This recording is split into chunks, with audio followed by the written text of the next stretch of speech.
Hi, it's Jane here from craftwithjane.co.uk, and today I'm bringing you a triangular treat box.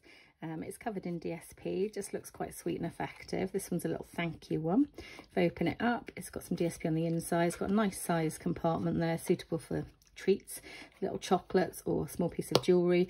And you can hear that clip, it's got a magnetic closure, so I've got a magnet under the DSP here and here. I am giving this to an adult. If I was going to give this to a child, I would put Velcro. I wouldn't give a child anything with small magnets in, because they're quite powerful and can be quite dangerous for little ones. So that's there. This box was inspired by a YouTube video I saw from a UK crafter called Amanda Charlesworth, which is Scrimpy and Mummy, and you can also find that on YouTube as well. So I've taken that tutorial and just adapted it a little bit. So this is my box today. So I'm just going to start. So I'm going to be using this fabulous DSP. You can just see the pattern that I'm using there, which is like flowers and leaves pattern. But you can see that this is quite a jungle themed DSP. It's called In the Wild Designer Series paper. And that's what I'm going to be using today. And I'm going to be pairing it with Evening Evergreen cardstock, which is one of the colours within the DSP. Okay, so I'm going to score my cardstock. So lengthways it's 9 3/4, and then the shorter side is 7. So on the long side I'm going to score it at 1 3/4, so just here, and then I'm going to score it at 4 1/4, and then 7 1/4. Okay, so that should then give me 2 1/2 there, 3 there, 2 1/2 there, and 1 3/4 there. And then on the short side, I'm going to score it at 2 and then at 5, which gives me a 3 centimetre. So this square in the middle, which will be the base, is 3 by 3. And then give me the sides here. Lovely. So I'm going to put my scoreboard out of the way. I will be bringing in my trimmer to do some diagonal scoring, but I'm going to do that once I've cut the shape. So you can sort of, hopefully you can see the score lines, and it's like a grid. But this bottom section here is the shorter, because it's going to be the lid. It's going to be the flap of the lid here. So I'm going to keep that at the bottom, and then I'm going to trim. I'll get my paper snips out, and I'm going to trim along these. So I'm going to go up 2.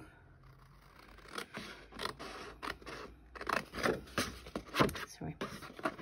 Just going to go up both the sides here and this one.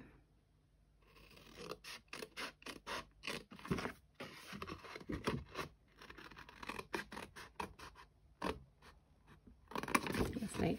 And I'm going to take away those bottom rectangles. And this one just here. You can do this on your trimmer if you would prefer to. So bottom 2 are taken away. And then I'm going to take out these top 2 corners here, and that'll create this cross shape just here. So just do this one and then the other. So I do think this box is very effective. I mean, it does take a little bit more work than a square box, but it's so pretty and quite unique, and there's just nothing nicer than presenting a gift in a handmade gift box. It just feels a little bit more special. Okay, so before I burnish, I'm going to get my trimmer out, and we're going to do some diagonal scoring. So if I get my trimmer out, just here, so to start with, these side boxes, I'm going to mark the middle, so they should be 3, which they are. So I'm going to take them to 1 1/2, and I'm literally just going to make a little imprint at the top here. Just check that's there. Yep, lovely. And I'll do the same on the other side. So I'll take it to 1 1/2 and make a little imprint just at the top here. Just check that's there. Yep, that is. And then I'm going to score from the corner to that little imprint that I've just made. Okay, so you can see I've done that there, and I'll be doing that on the other side as well. So I'm basically making my triangle fold for the sides of the box. Oops, check I've got that in straight. You do have to be pretty precise with this, because this is the crux of the project. You can see those are both there. So if I fold them for you, you can see it creates a triangle. So I'm going to be repeating that process on this side here. So oops, I'll take that there and just there. That's perfect. So hold it into place and score, and then I'll repeat that process just here. Lovely. And the same. Lovely, and you can see same there. So that should be all the scoring that I need to do. I'll just move my trim out of the way as well. Now I'm going to burnish everything. So just get my bone folder out and burnish that, burnish this and this. Okay, so I know this is going to be the lid, so I'm going to get my corner rounder out and I'm just going to round the corner on my lid while I'm here. I'm going to keep this out because my DSP layers as well, I'll need to round the corners on those.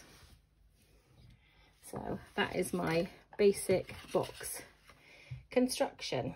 So if I bring all of these pieces together, actually I'll fold these a bit neater because I really want to get a nice crisp edges to my box. So to do that, the benefit of a bone folder is to get crisp edges really. So you'd be doing that with your cards to make a nice crisp edge, they stand out, and it's worth doing it obviously on your boxes because you then get a really nice feel to the box basically. There we go. So I'm just going to create my shape for you to see just here. So there we have the basic shape of the box, and we can see that it does fit. So I'm going to get out my DSP layers. There's a few that I would want to have in place. So I'd be happy to have all of these are the corner ones, this one, this one. The only two that I need to hold off is this one here and this inner one here because of the magnets. So I will start putting the other DSP layers on. So I've pre-cut them all because otherwise I'll be here for days. So there's my side ones. I'll probably start with those and I'll be adhering those just in here. So I've made them possibly about 1/8 all the way around shorter. So my DSP layers are 2 3/4 by 2 3/4, 2 3/4 by 2 1/4. I've got 2 of those, and 2 3/4 by 1 1/2. I've got 2 of those. So and then I've obviously turned the 2 3/4 by 2 1/4. I've turned those into these here. So I've just gone to the middle point here and cut to the edge for both of those to create them. So I'm going to get out my Tombow glue just here. I'm going to pop a little bit on and start adhering. So I always find with these sorts of layers, the nicest thing you can do is, I mean, you can use Stampin' Seal, that wouldn't be an issue, but for me I quite like to add them with glue because they've got a tiny few seconds of maneuverability, just so you're happy that you've got it at a nice angle. Yep, lovely, happy with that. And I always double check they fit because you just never know. So yeah, they do. And it wouldn't, if it didn't, you could just recut until you get a good shape that you're happy with. Okay, pop this one in just here. So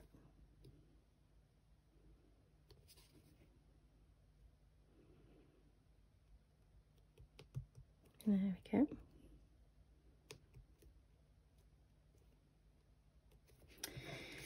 This one is the outer layer for the box.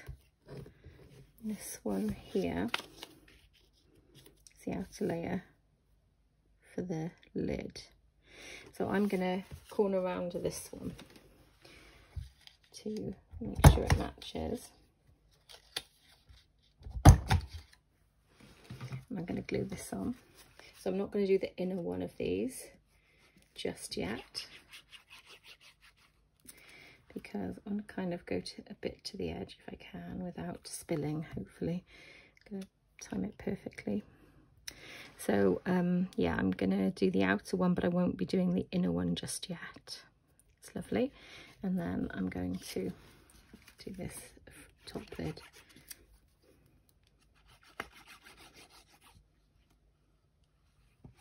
Just there. Sorry if I go off screen a little bit. It's sort of need to be looking at our project when I'm putting glue on it. I can't do it at a distance very well. Sorry about that. So yeah, I'm just gluing them down there. And then I've cut some more for the other layers. So that one's the inside, and I'm going to put a magnet there. So I'm going to cut it ready, but I'm not going to actually glue it yet. I'll glue that on afterwards. So I'm going to put that one aside. I can put the base of my box here. So if it's directional, this paper happens to not technically be directional. It can go in any direction. But if it's directional, you do need to be wary of cutting things in the same direction. But I've purposely picked papers that weren't particularly directional that I could effectively put any way that I wanted to. So just pop that one there. Lovely. I've got a tiny bit of leakage there. So those are there. I'm not going to stick this one on the front just here, but I'm just going to make sure that it fits, which it does. So I'll pop that one there. And then I'm going to put this one here ready.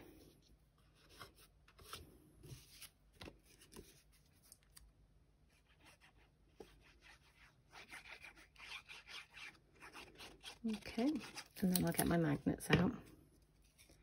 So I'll keep that glue to one side because I will be popping some more glue on to get the other two layers in place. There we go. There's that there. So I'll move that out of the way. So next I'm going to construct the front of my box. So I'm going to be gluing this layer to this and holding it in place until it holds itself a little bit. So I'll just pop some glue here, and then I will pop this like this, and I will be holding that in place for a few seconds just to allow it to stick, basically. So I will happily press it in place, but I do like it to have some stick before I start fiddling about with it, because I don't want to knock it when it's only temporarily dry. So I'm going to remove my finger, and I will just use my bone folder just on that inside piece just to firm it down a little bit, and that feels okay. So I'm going to do the other side, same on the other side, pop a little bit of glue, and I will be doing the same sort of thing. Oops. It's a bit trickier this way because I'm right-handed and I'm making a bit more of a mess. There we go, a bit better. So I'm just going to hold that in place as well for a moment, and then I will use my bone folder to press it down just to make sure I've got a decent fit. And then just check. Yep, happy with that. And then I'll just keep checking, make sure, yeah, it looks like it's going to have a lovely closure. Nice, neat, perfect. There we go. So my next step will be to put the magnets on and then to put the DSP.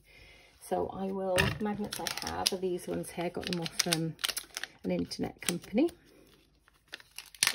And I need to make sure I've got magnets that will stick to each other.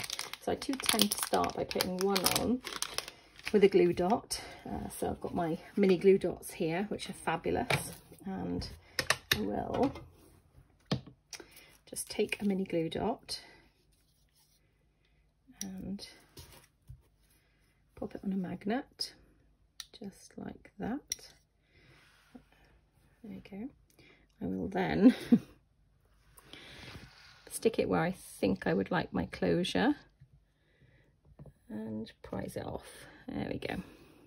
So that's about where I like it. So I'm going to take the next one off, which I know, so if I put it on that the wrong way, it will flip. Basically, it will not let me adhere the wrong side. So I'll take off a glue dot here. I'll be popping that straight on top of there. Okay, and then this is the tricky bit, so you need to be really pretty spot on with this. I'll fold my box as close and as tight as I can to where I would like it to be. Perfect. And then I'm just going to put a tiny bit of pressure. There we go. And then I really need to secure them down, both of them. So I'll press them quite firmly and just keep checking. Yep, that looks great. So I feel ready to put the DSP on. So I'll do that next. Pop my magnets away, keep them out of reach of anybody else, really. These are strong, strong magnets. There you go. And I'm going to adhere my DSP layers now. So I'm going to use a little bit of my Tombow glue. So it's nice to have some maneuverability here, but you do also need to press quite firmly because it will protrude a little bit where the glue dot is. Some people might choose to use their Stampin' Seal Plus. I would not be adverse to using that actually. Probably had I thought it through I might have used that, but yeah, because you want a really good seal there. But I've got the glue out, so I'll use the glue. Okay.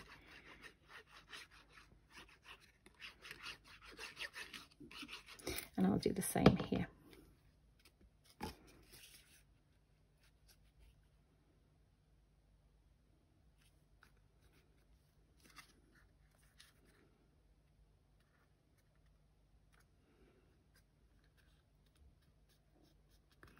There we go. So have that just there. There. Great. So there we go, nice seal on that, happy with that. So I would probably leave this a little while to dry before I started fiddling about with it. However, I'm not going to, I'm going to carry on and keep my fingers crossed that I don't dislodge anything. Just to show you, in the original project I did put some bits of DSP on these side bits. However, I felt like I preferred it without. So when I look at this, because it sort of merges into the box a little bit, it doesn't stand out as much, so I'm happy with that. So I'm probably going to keep it without putting DSP on those little inner triangles, because I don't think they serve a purpose. Okay, so for my decoration I'm going to get some ribbon. So here I use the black ribbon with the silver sort of glitter throughout, and it's the name of it is Glittered Organdy Ribbon, and it's beautiful, as you can see. So I used that ribbon, but today I'm going to be using Evening Evergreen open weave ribbon because it coordinates lovely with the DSP and the cardstock.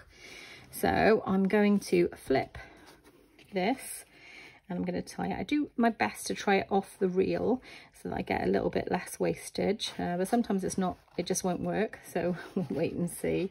And I've got to work really hard and think hard about getting my bow the right way around, because I frequently end up with the tail in the wrong place. So bear with me. Let's see how we fare today. So I'll pull this through. Well, we have it the right way, which is definitely a Billy bonus. I'm not sure where that saying comes from, but definitely an improvement. There we go, and I'll do some snipping. So snip just there and snip just there. There we go. So that is the bow there, which could be taken on and off. It's not an issue really. There we go. Might snip that one a bit more. Oops, not a clean snip.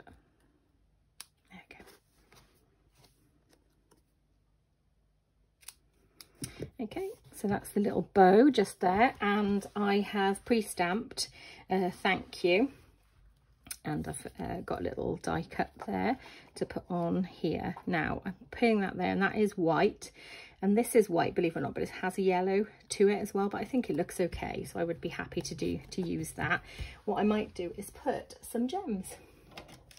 So I will be using my in colour jewels for 2021 and 2023, and these are the colours here. So I might actually use some of the yellowy ones, which are meant to represent pale papaya, but they've got more of a yellow than an orange, so I think they'll pick up the orange and the yellow just in here. So I think I'll use that. I'll pop 2 gems on, and hopefully that'll bring the yellowy centre, orangey centre in from the flower centres. So I'll pop 2 like that. Do I want them the other way around? Quite like them like that, I think. There we go. So just pop them just there. Almost use this sheet up, guys. And then you can, so I adhered this one flat on there. You could use dimensionals if you want to, but I will be adhering it flat because I feel like people will use this a little bit to open the box. So I just want some stability in that area. So I'll pop this on the lid as central as I can get it.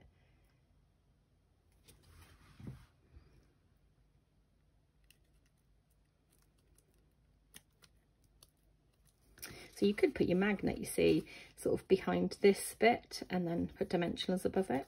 Oops, see what happens when I get distracted? Wiggled my sentiment. Okay, so I'm going to do it upside down again and try and get it straight. And I'm going to hold it for a few seconds to dry, I think. There we go. That looks fine. Perfect. There we go. So my triangular treat box for you. So I hope that you've enjoyed my project today, and I've really enjoyed making these. A little bit more intricate and unusual in the sense of the triangular gift box with a magnetic closure. So that is a fun one for me.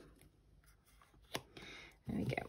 So thank you for watching today. If you would like to purchase any of the products that I have shown today, please follow the links below. I will list them out.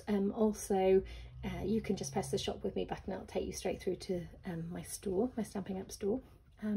If you would like further instructions, please follow my blog. You could subscribe to my blog and you can see then when I produce, because I do also produce blog posts that aren't connected to videos for some of my cards, so please subscribe, that would be lovely. If you did like this video, again, like, comment and subscribe, I'd be over the moon. If you do want to shop with me, follow the links. I do reward anyone that shops with me will receive a handmade card the following month, and there are plenty of perks to shopping with me as well, because I do send out gifts for orders over a certain amount and with host codes being used and things like that. So please consider that. I'd love to be your demonstrator. And if you'd like to join my team, again, follow the links below or make contact with me and we'll have a chat. So I'm going to say bye for now. So bye everyone and happy crafting.